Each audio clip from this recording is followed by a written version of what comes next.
No, I'm not. I'm all right. So I'm on public property. I'm not on their property. I'm not going to identify myself. Who do you work for? I'd rather not say. I mean, I'm working on this story, and when it's published, I'll.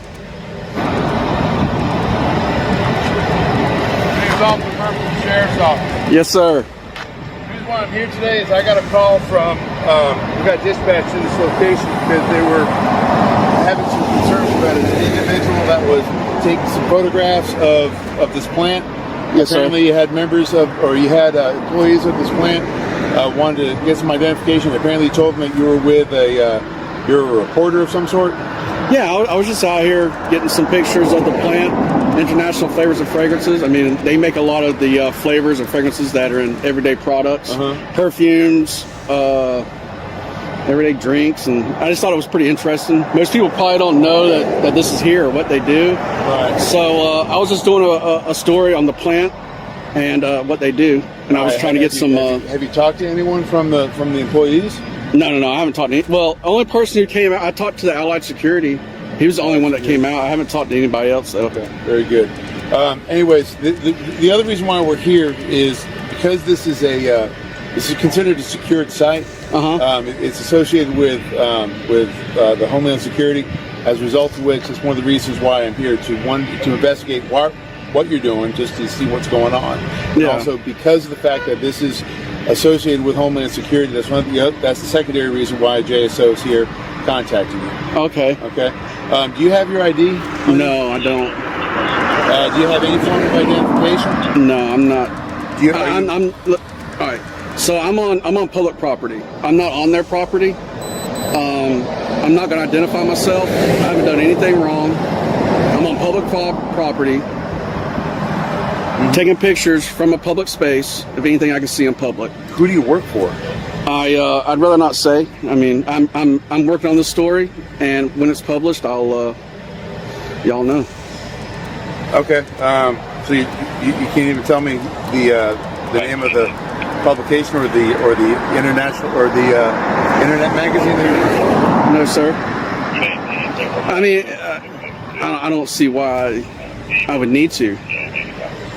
They want to. You have to understand that because of the security connections that are with this company. That's one of the reasons why I'm here. And so I'm just trying to put their.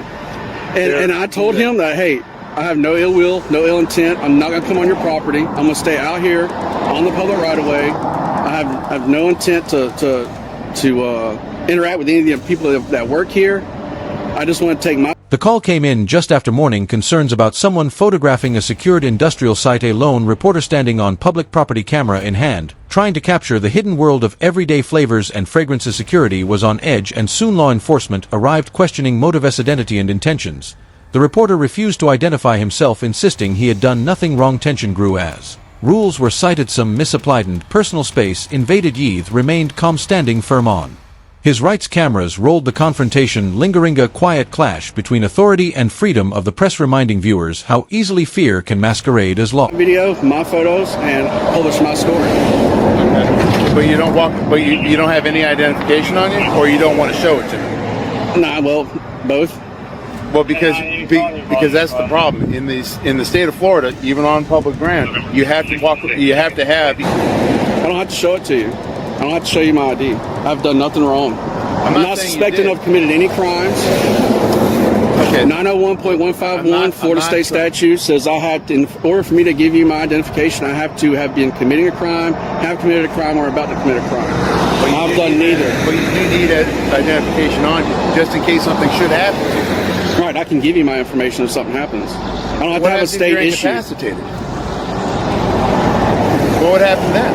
I don't know. Well, have you thought about that? Not really, but I mean just in case, God forbid, anything should happen to you, I'm sure there would be family members and stuff that would want to know exactly what's going on with you. Right, the hospital could find that out, though. How would they if they didn't have your identification, sir? I mean, all of that doesn't even matter. I mean, we're talking about what ifs here. That's true. I mean, that's the whole reason why I carry my ID. That's why Officer Gross carries his. Well, I don't carry my ID because police officers tend to want to just take it from you. So that's why I don't carry my ID. but then that police officer would be doing something wrong, right? Right. So what would be the problem about carrying an ID around? I want my privacy respected. That's very true. But if that police officer violates, I'm not going to give. I'm not going to give a police officer the opportunity to violate my rights. Well, all right, that may be, but I'm just saying that it might be a good idea to keep your ID with you just in case. Well, that's your opinion, and you're entitled to it. Well, that may be, but I'm just saying I would hate to have a situation where I came across an accident or something like that. There was some guy laying spraddled out on the ground, and I had no way to identify it. I do tell my coworkers and my family what I'm doing, where I'm at. I guess you could do fingerprints, but I mean, it would just be a whole lot quicker for that person who's incapacitated just to make sure there's some form of identification, just so the family members won't be here. Right, but that's my option, though. I mean, if I'm dead, I could really.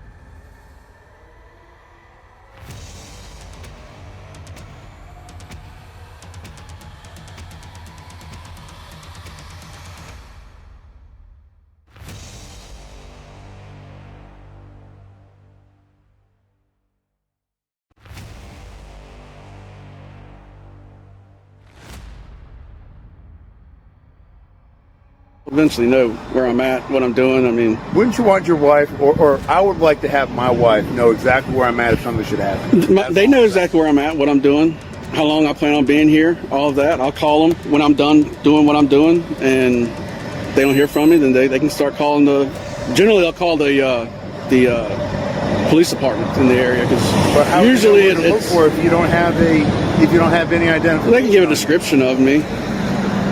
Look, I mean, I'm pretty generic. Yeah, no, I wouldn't say generic. I'm short. I got a big beard.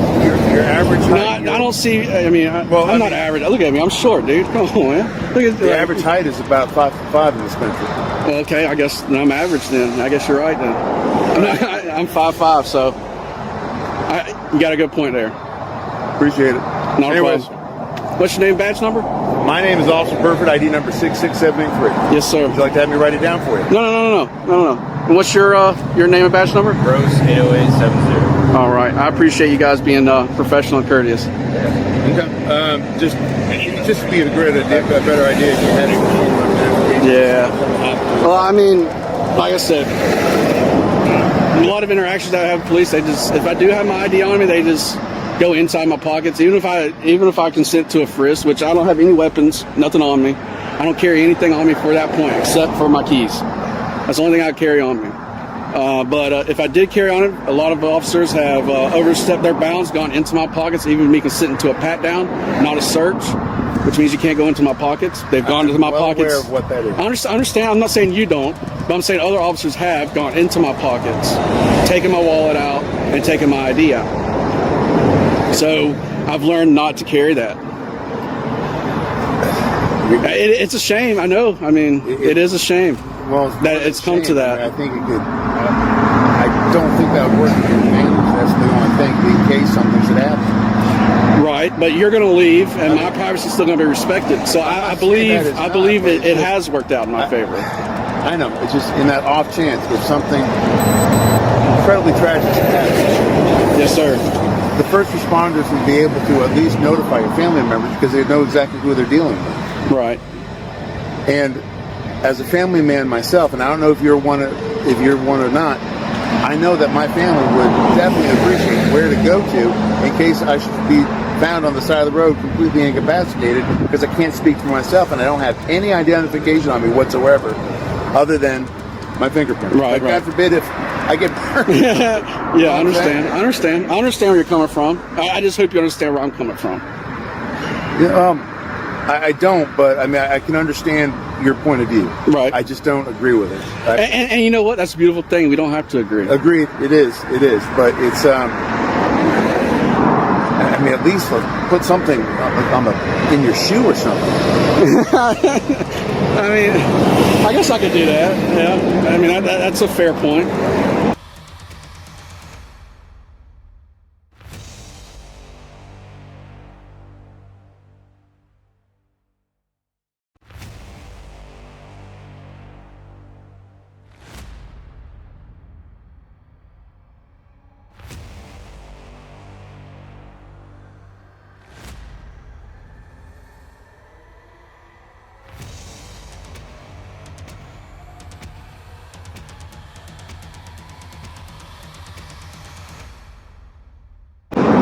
or like in the inside of your hat, something.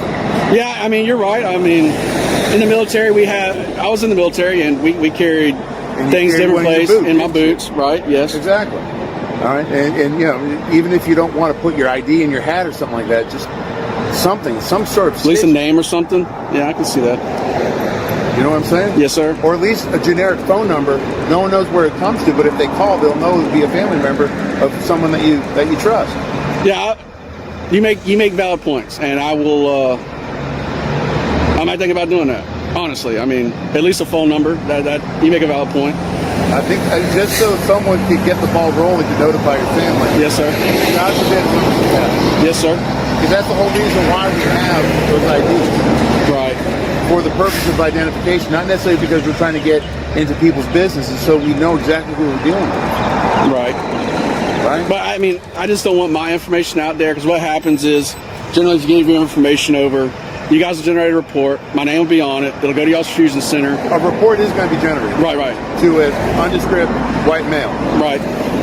So, I mean, full disclosure. I am going to be right. I mean, do you mind if I get that number, that incident number? And It's going to be 107967, 107,967.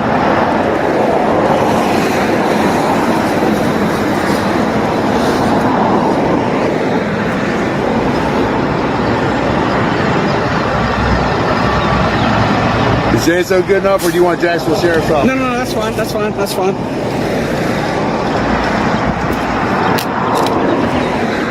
I appreciate you being kind and courteous to me, sir. And you made valid points, and I would definitely take that into consideration. And I hope you understand. I'm not giving you a hard time either. I mean, I would think you would acknowledge that.